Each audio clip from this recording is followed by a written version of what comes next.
Um, so a little bit about myself. My name is Paul Chang. I've been with the Department of Labor Wage and Hour Division for 6 years, actually almost 27 years now. And I've been an investigator and a supervisor, and now a program specialist with that focuses on human trafficking. I'm actually the only specialist with this role in my agency right now. So I've been doing a lot of trial and errors, and but also creating a lot of training materials as well as setting up interagency working relationships. My region covers 8 states, from Alaska all the way to here in California, as well all the Pacific Islands and our territories in the Pacific. Um, what I specialize in is labor trafficking. I was introduced to I got exposed to human trafficking back in 1995. Before it was called human trafficking, it was called the Omani slavery case.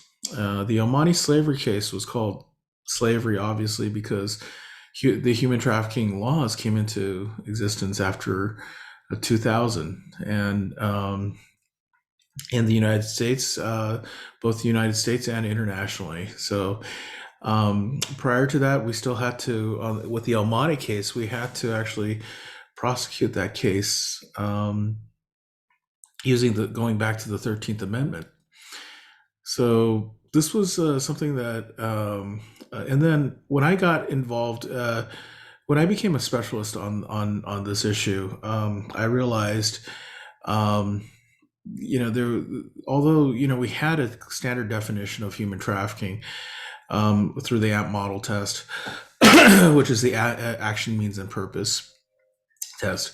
But when you ask someone what is human trafficking, and more specifically labor trafficking, when you ask 20 people, you'll get 20 different answers. And this isn't, we're not talking about folks out in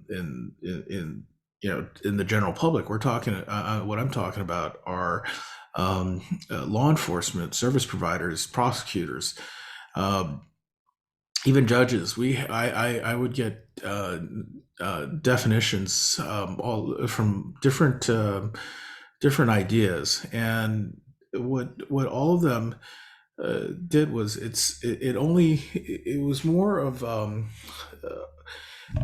a standard that was seen by them, what they were, I guess, what they've seen in their field of, I guess, exposure. So what this led me to do was create a program, and or actually a easy to understand model called the enterprise model, because I say what I've seen is, in most cases, in most human trafficking cases, both labor and sex trafficking, when it comes to a large scale, more larger complex investigations, which happens very few. We go after more of the one-off type cases, but the complex networks are often left alone. So this led to the creation of the enterprise model, because we all see what is happening on the ground, but and many of us are pretty much, a lot of us are siloed into what we were doing, but we need to bring in all of those expertise into one particular area. So what we created was this enterprise model. Let me share my screen. And the enterprise model is is very simple. It's basically divided into 3 stages. The first stage is the recruitment stage. The second stage is called this conditioning stage, also known as the grooming stage, and then the third stage is the work stage, and they are. And then there's a financial nexus that links all three stages together. That's the enterprise model in a nutshell. Um, when we looked at this enterprise model, this obviously came from a lot of people, not just myself. When I started this project, it was only stage three because I was only looking at the issue of human trafficking when I was investigating when we were doing investigations. We see common practices of businesses that were interrelated to one another, that housed employees, and who were there on some type of indentured service. So we run into this in both. We would run into this with agriculture, residential care facilities, which is elder care facilities. We would run into this in many different types of industries, including massage parlors. You name it. It was a common thing that we saw. But then we looked at it in a more holistic matter, and we started asking more questions. And and then we asked our partners, as from our partner law enforcement agencies as well as service providers, and we got and this expanded into the other three stages. So, and as you can see, this human enterprise model fits nicely and neatly into the AMP model test, only because it's a one pager. It's easy to understand, and we want to make sure that people do not get confused, because right now there are tons of literature out there, and it's very easy to get lost in the literature. So we wanted to make something that was easy to understand and quickly applicable to those in the field. So when we start with this, we let's see here. When we start, let's start with stage one. Stage one is something where we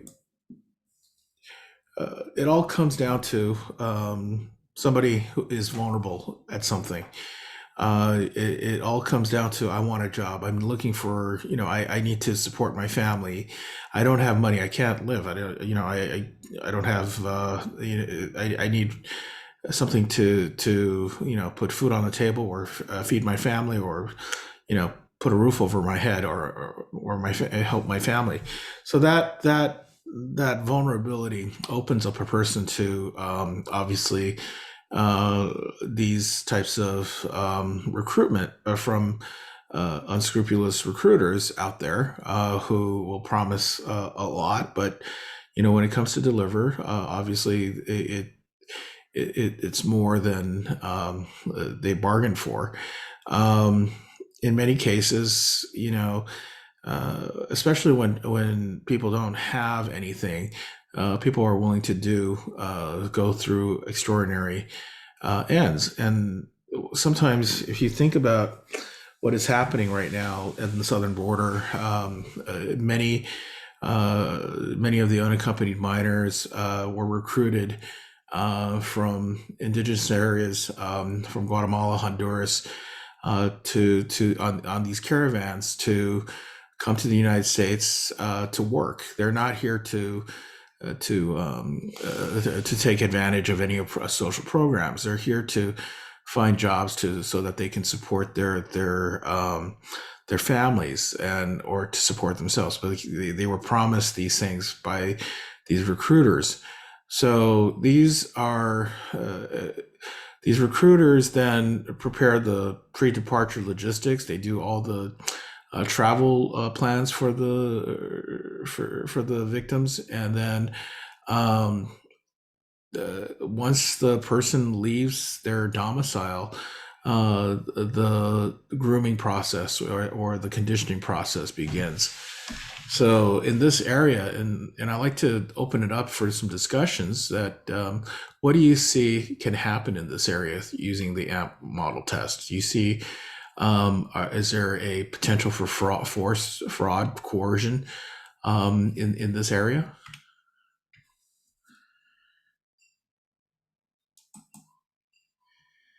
Anyone? Don't be shy. I would say there's a huge element of fraud.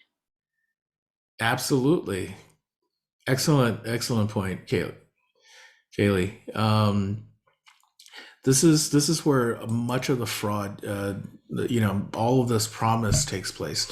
So when you're preparing your case or asking, helping the survivor rebuild, their mental state really comes back to this area.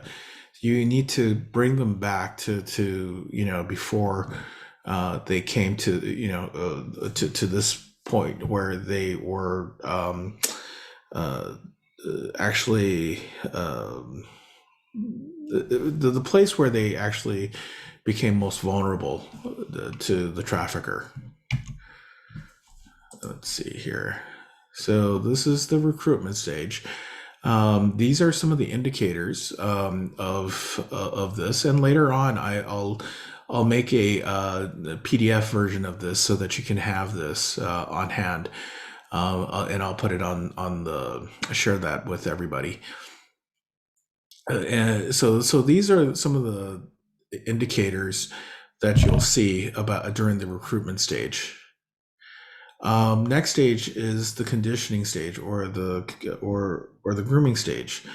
Um, at this stage, this is when a person leaves their safety, their area of safety. This is where they're taken away from their families. They're on their way to getting their job. And what I'm describing here is a typical migrant situation, domestic situation, same way. It doesn't necessarily again, human trafficking doesn't necessarily have to involve international travel, and it doesn't necessarily have to involve travel at all. But travel is one of the main ways that uh, that people become victims of human trafficking, and especially labor trafficking. Um, Labor trafficking in many cases also happen in the United States, where they just leave their domicile area. They will travel away from their home and come to, let's say, they were promised a great something great out here in Hollywood, and when they came here, it was nothing that was promised. So this also is happens in the United States, but in many cases in the rest of the world, the United States is that destination country, that dream, for that American dream. So for people, so when they leave that home, they will be then subjected to certain conditions that would, groom them to become victims of trafficking. And this grooming stage is very important. It's important to understand how the grooming process takes place. It's through the removal, removal and replacement of the psychological safety and the love and belonging, part of the I guess Maslow's hierarchy of needs. Um, and the best way to explain this is through the bite model, and I'll put a link to what the bite model is in detailed. Stephen Hassan is the author of this. He has created this model to address brainwashing techniques from cults, but this has been very useful for understanding the grooming process of human trafficking victims as well. So the perpetrators basically what they do is modify or uh, subject the victim through behavior control, misinformation, thought control, and emotional control. So in this is this is something that I will put a link to during that we can discuss in detail, or you can learn in detail through the uh, through the. I'll put that on a sheet on the PDF sheet that I'll give everybody. Again, this is stage two. Some of these indicators. You'll see a lot about deceptions, but now you'll see violence and other psychological factors starting to being introduced to control the victim. And finally, we get to the work stage. Work stage is the stage where obviously an individual works.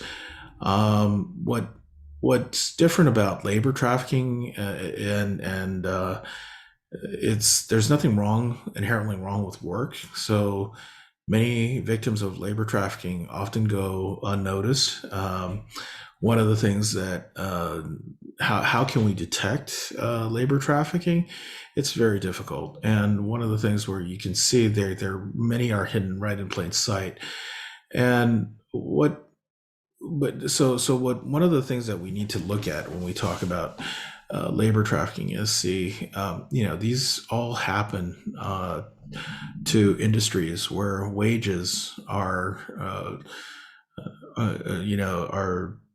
are the lowest, I guess, or the places where nobody would do work in that kind of work.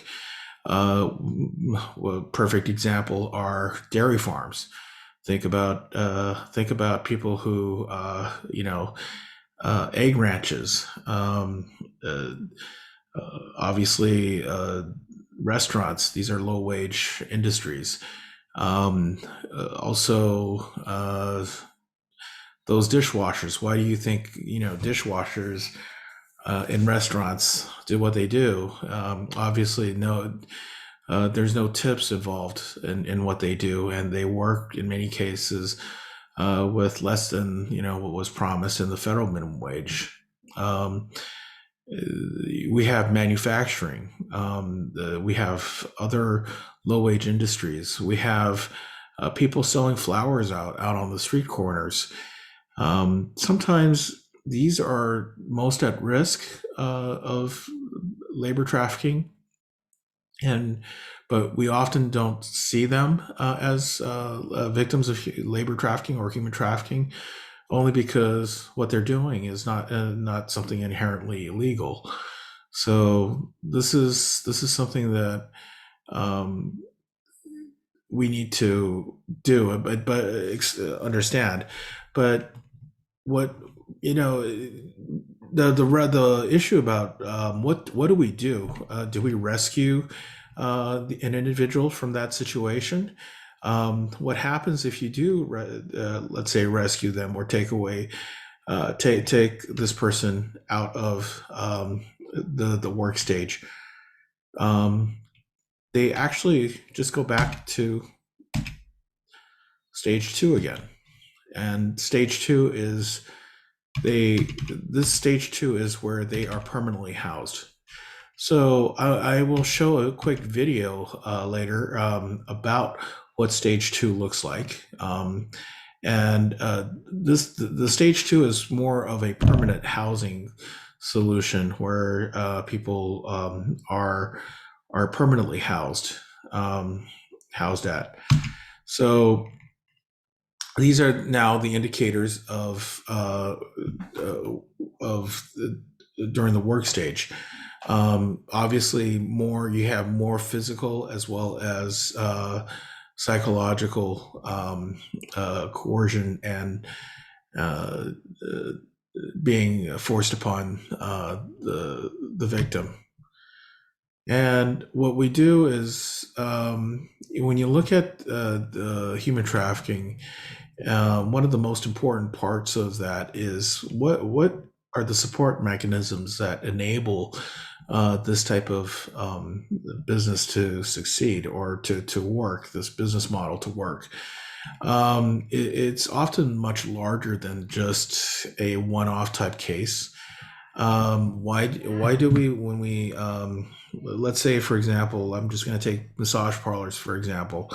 Why does massage parlors, when somebody closes, when law enforcement or any of the city governments close one down, 10 pops up right afterwards.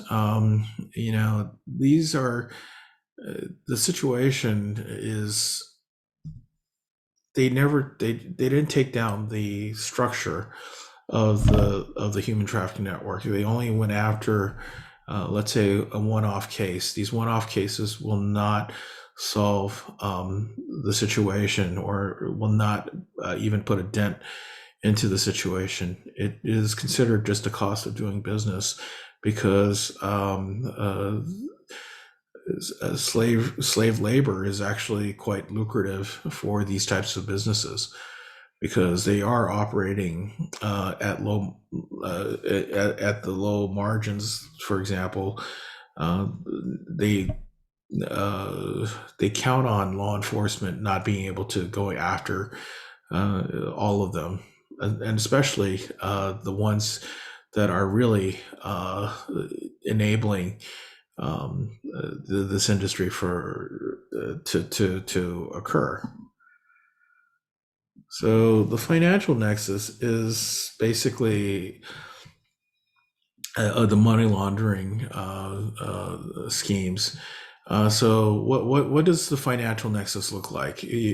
Take for example, if you're looking at restaurants, these are usually the suppliers, the uh, the food suppliers, the wholesalers.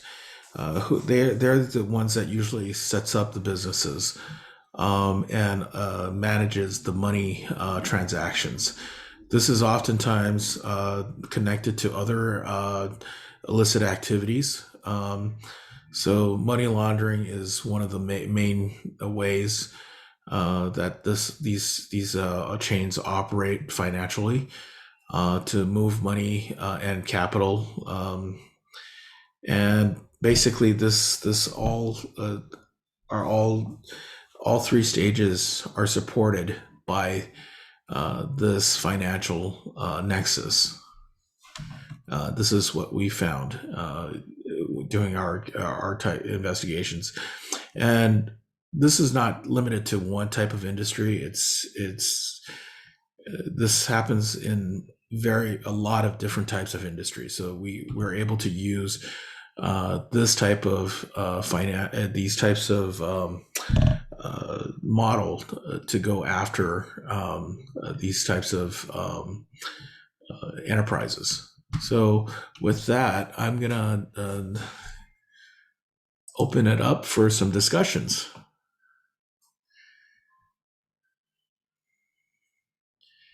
Any questions, comments?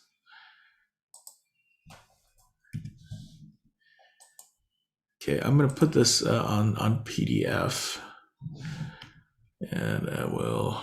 Hi, everybody. Yeah, please feel free to unmute yourself and ask any questions you want, or you can drop them in the chat bar as well.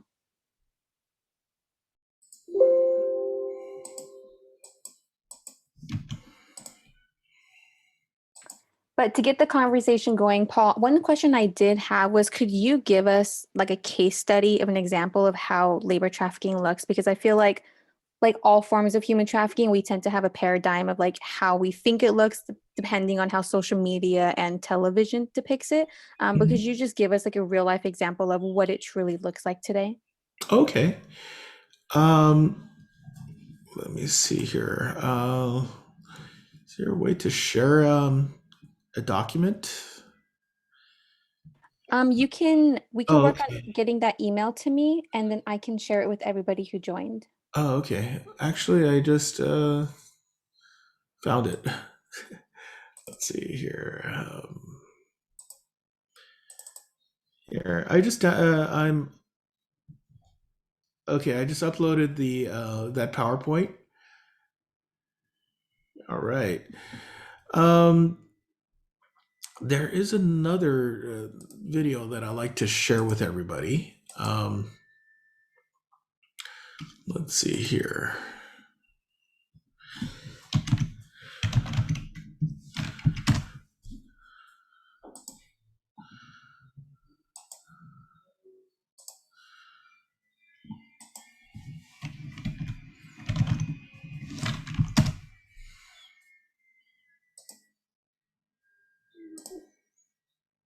Okay, let's see if I can share this.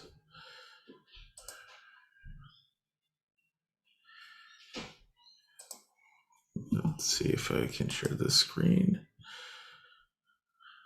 Share sound. Video clip.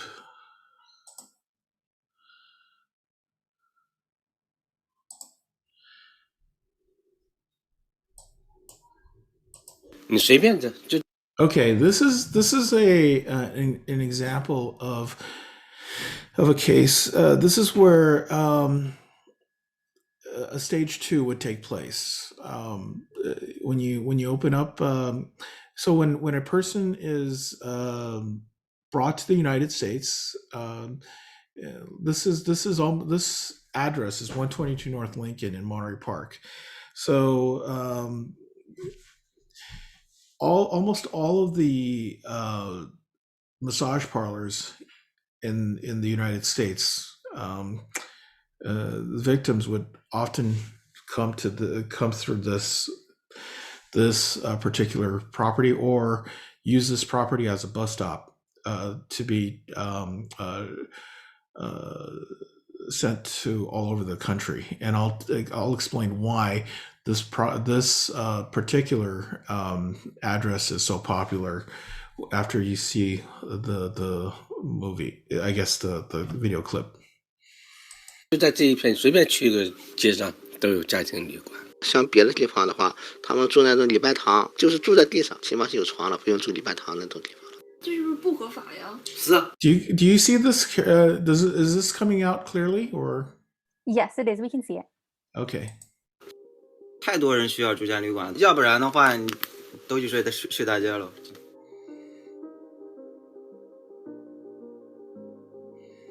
My name is Injia Wang. In the last 9 months, I investigated the boarding house issue in the San Gabriel Valley area in the Chinese community and how bad the living situation is for those low-skilled Chinese newly arrived immigrant workers. We have our full story online on laist.com. For those of you who don't have time to read the full story, here are the takeaways.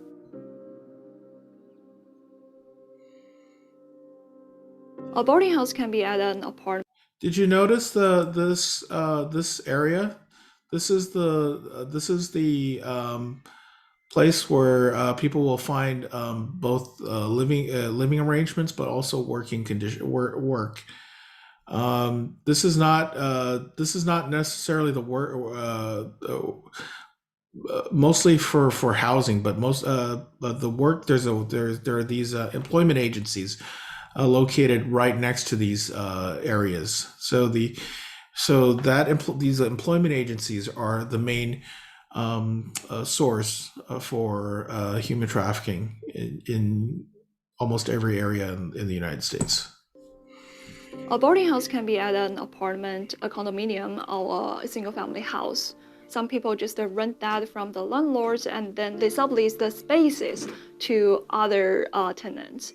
And there can be up to 15 people. And a lot of those tenants are low-skilled Chinese, newly arrived immigrant workers. They rely on boarding houses because they don't need to pay deposit and they can leave whenever they want. The rent is super low. It can be $10 to $15 a night, and they just pay on daily basis. But the conditions of those boarding houses can be very dangerous. Roaches and mold are very common, and when you have 3 to 5 people sharing a room, violence can happen very often. Based on the data provided by the 4 cities in the San Gabriel Valley we looked into, they opened in past 5 years over 650 boarding house cases.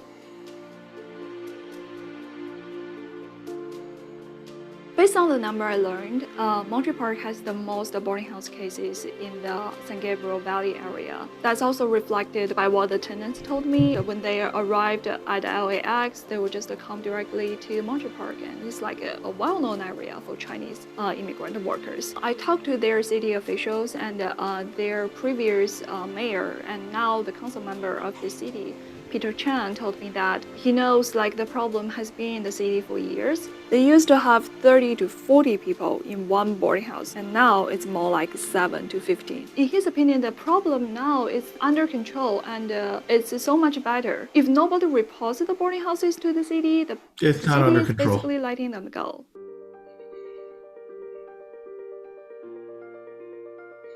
Since 2005, the city code enforcement officials have inspected the building where I spent most of my time reporting no less than 30 times. During one inspection in 2016, the city cited 85 violations in this apartment complex. The city didn't identify how many units were used as boarding houses, but like in the list of violations, you can see so many like units were cited for excessive mattress or so many beds in one bedroom. This was the last of 5 visits from the city in that year. In every visit, they had found boarding house violations. The total in fines paid, $350. There is no other documentation showing that the city did follow-up inspection. Based on my most recent visit to the building, at least 13 units appear to be being used as boarding houses. So basically, things look very similar to what authorities pointed out in 2016.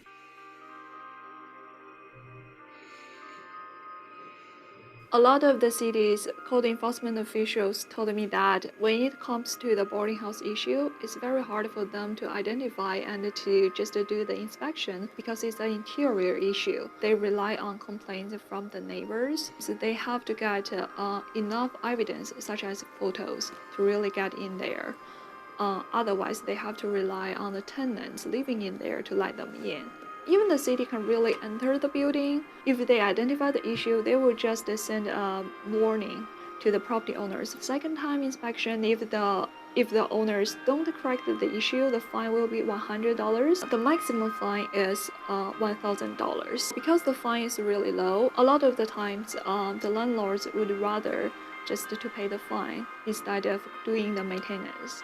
A lot of those people living in the boarding houses are undocumented Chinese workers. They are afraid to report anything to the city because they might get kicked out or even get deported. The housing crisis here in Los Angeles is very serious. People working, like those undocumented immigrants who cannot get really decent jobs, they cannot pay decent housing. And also, like in San Gabriel Valley cities, there is no rent control. People don't dare to complain because they told me that if they complain, they have to leave. And it's not a big problem for the landlord to find another tenant who is willing to pay the rent to stay there. But for people like that, they are stuck in this living situation. If you want to learn more about So this case is where almost all the, a lot of victims comes through this area, and this is why this has been one of the problematic places. I was wondering, do you have any questions or comments? Anybody? Yeah, somebody asked in the chat, it seems like there are different tiers of impact, government enforcement to consumers asking more questions about our products. Can you give us a couple of action steps of how we can make a difference depending on where we are connected? So, if you're talking about supply chains,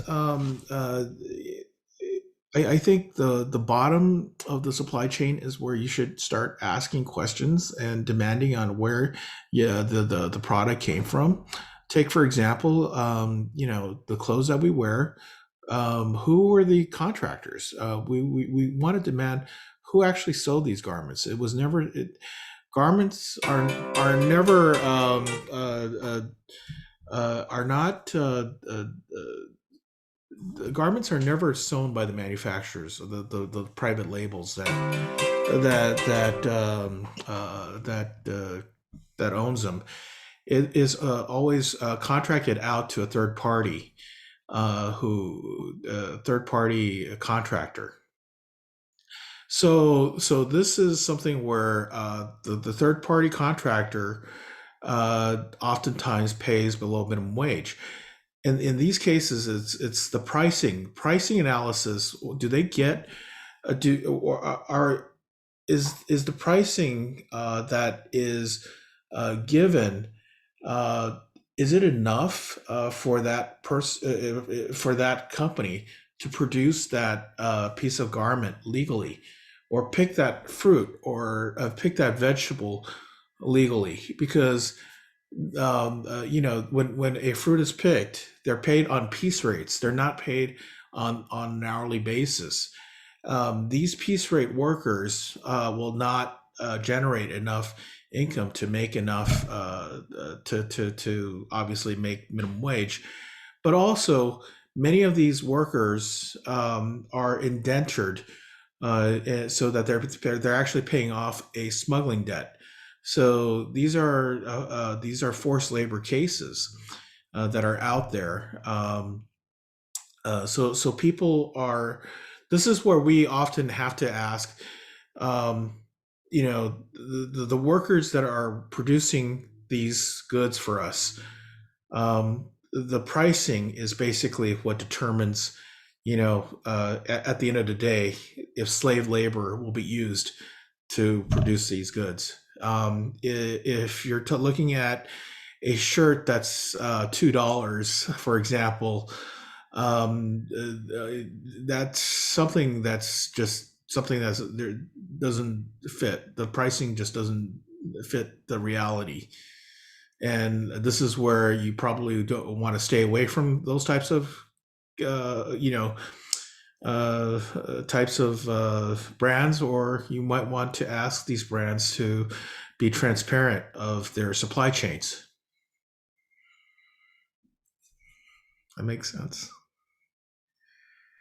Yeah, that's amazing. Thank you. One thing I am thinking now is because Live to Free, the student mobilization group at Vanguard, one thing they really push is looking at that and really trying to find like fair trade products that basically means that they are certifying they are ethically produced. But one question I do have is, how do we then ensure that same responsibility for food products? Because I've noticed, like, I can't just go to Walmart or Target and find food that says this is fair trade certified. So how do we ensure that we're putting the same responsibility on our like food companies? So, for example, food companies, they're the way that food companies are operate is through packing houses. Packing houses are really the main employers. The farm labor contractors who work for these big companies. Big companies usually do not have employees. Believe it or not, it's usually they contract out all of their work to third party contractors. These contractors are the ones who often basically either employ low wage workers, but also in many cases, this is where the supply chain of I guess refugees or slave labor comes in to work on the agricultural fields. How do we identify them? We all know where the most vulnerable workers do work. It's at the either at the packing sheds, or picking the vegetables and fruits. We see them all the time when we go out in the in the fields. when they go home at night, they don't go to a home. They're all bunched into a labor camp. Um, the labor camp is filthy and just not fit for habitability. It's not habitable for most people. But it's kept quiet. It's kept in away from people in the grocery stores. Grocery stores. So you really have to demand, the buyers at these grocery chains to be aware that be proactive in where the foods come from. Who picks it? It's who are the farm labor contractors that picks their crops? Who are the ones that are at the egg shed or the dairy farm? That takes care of the cows, that debeaks the chickens. These are oftentimes done by the same people that you see that are on in the border that right now, and those are the ones that will be going to those locations in the coming months. So, and it is sometimes you have ways and of looking at the enterprise model.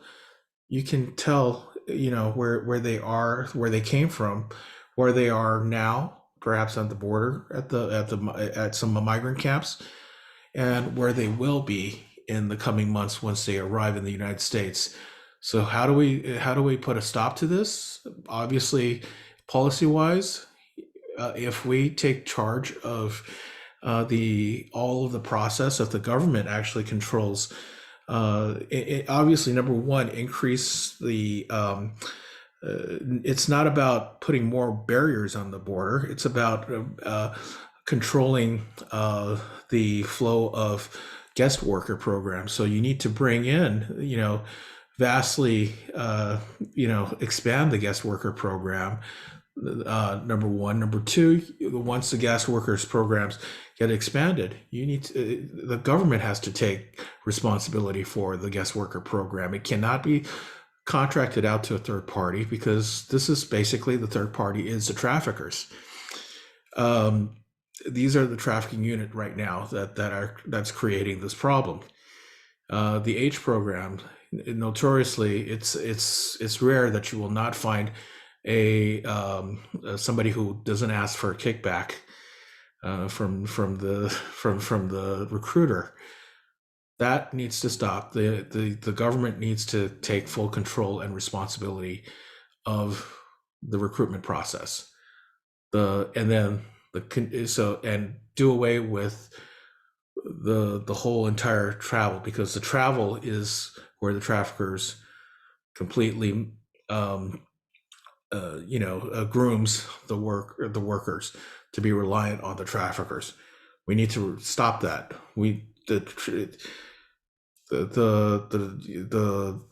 It needs to be done. Basically the government has to maintain control of all three stages. The work stage, when the workers are housed, when they are paid, that needs to be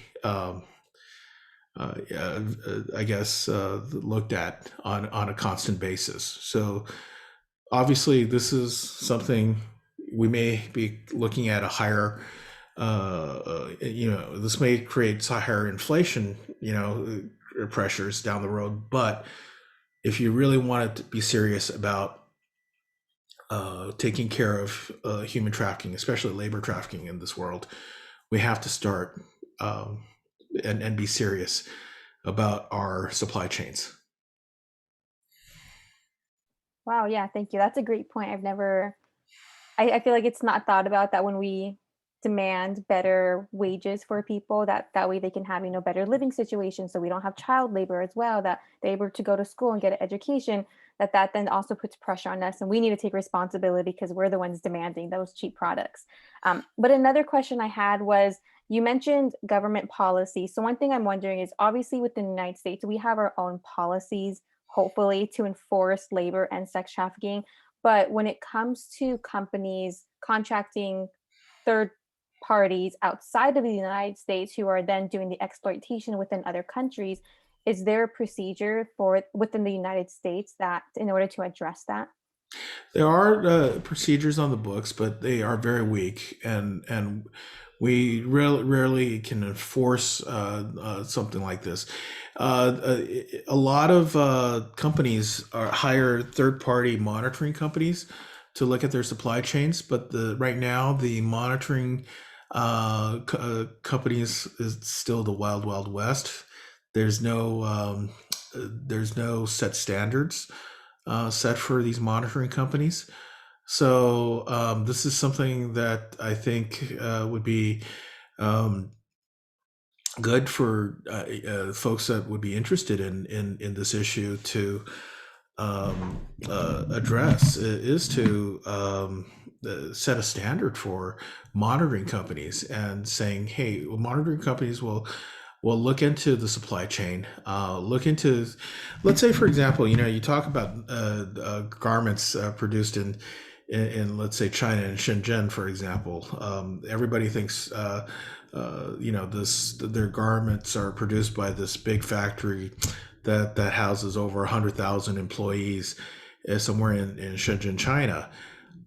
In reality, that's only just one contractor.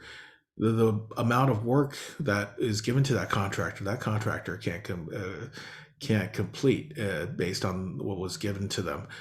That contractor actually subcontracts out, to second and third tiered subs that are not within that city limit, because it's very expensive to operate now in Shenzhen.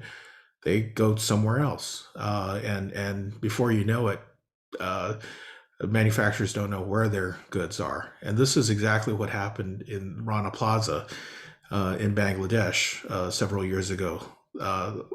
About 2,000 people died in that incident, and the manufacturers, the retailers, didn't know didn't realize that their goods were being sold in that Rana Plaza.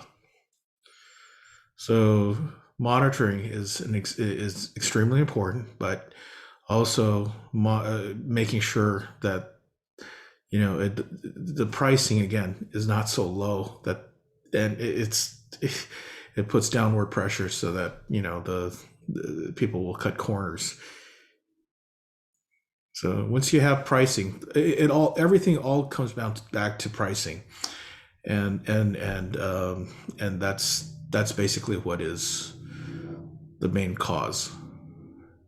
Manufacturers should be doing their time and motion studies. Same goes with time and motion studies should be done with agricultural employees as well.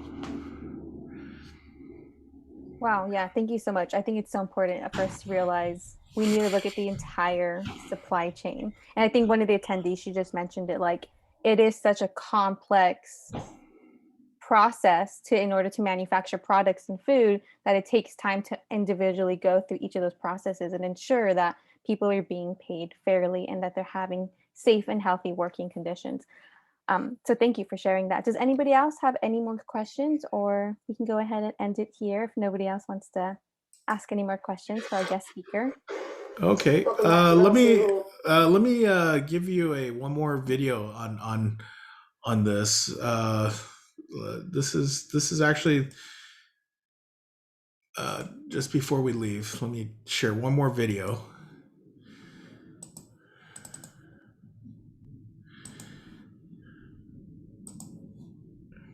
Wanted to go home to Thailand. Were you able to go home? I couldn't because they took our passport. They took everybody's passport. Ambiguous and potential victims afraid to talk. As producer Arnie Hakela and I found out in Monterey Park, just outside of LA. Arnie was tipped off from a source that there are human trafficking victims living in an apartment. Where? Right over there, right on that corner? Yeah, it's right down the street. Okay, so here's the building. I'm a journalist. This is my colleague. We're doing a story about the economy in the area. Yeah. Okay, so he says he's been promised a lot and it hasn't panned out. He says bosses here are very very bad. The bosses are very bad. He says American bosses are better, but the Chinese bosses are very bad. To speak more freely, he came out on the sidewalk with us. So he says a lot of times the Chinese bosses, in his experience, they haven't paid him what they said they were going to pay him. He says he's only here for about 20 days, then he's off to Florida, then he's off to New York. He's working all over the country. So pay close attention to that. That's actually the most important part of the puzzle. This is a stage 2 staging area, and in many cases, Orange County is also home to similar staging areas. So it's important to know that when you encounter labor trafficking victims, perhaps ask where and if their living address is not the same as where they're staying at with the employer. This offers you a clue on that they have been victim of human trafficking, and they are part of they have been victimized by a large enterprise. You wanted to leave and you wanted to go back to China. Could you go? As soon as we asked that question, he told us he left something on the stove. So this is basically, I wanted to share that with everybody. This is what happens in many cases when law enforcement does break take away the victim from the work stage, whether it be a restaurant, a massage parlor, an agricultural facility. They oftentimes get re-trafficked because they go back to that stage 2 staging area. And we do not take any action on that staging area. So with that, I'm gonna, if no other questions. I just wanted to say, hopefully you can hear me. Yes. I'm Krista. I'm located in Fresno. I work with the Central Valley Justice Coalition. And I just wanted to say that this talk about the staging area has been really enlightening. I think that's an area where there are often organizations working that are not necessarily connected to trafficking, but are connected to housing related issues. Mm-hmm. And maybe as anti-trafficking organizations, we need to do a better job of partnering with some of those organizations to not only inform and educate those organizations about trafficking, but also to be advocates for them in regards to housing. I looked at I looked at the some of the cases from Fresno, and as well as the Tulare Task Force, and that address came up quite often. And which address? That 122 North Lincoln address, or its surrounding. Okay. So this goes to residential brothel cases as well as massage parlor cases in those cases, and this is where it is actually they got there through the employment agencies next door to that area. So if you ask where did they, how did they come, how did they, who told them about this job, it's usually through those third-party employment agencies. That third-party employment really is not really a third party. It's actually part of the human trafficking network. The person that is responsible for 122 North Lincoln is a real estate agency known as WHIAAPI. It also operates many of these boarding houses in the San Gabriel Valley, but they are just one of many. Thanks so much. You're welcome. Any other questions? I'm gonna type my email address. If you have any questions on the enterprise model or anything in general about labor trafficking, feel free to email me, and I would love to hear from you. Yes, thank you so much. Everyone, make sure to grab that email. He just put it in the chat. I'll go ahead and let everyone go. Make sure to join us back in 15 minutes for our next plenary session, though. Thank you so much, Paul. Thank you very much.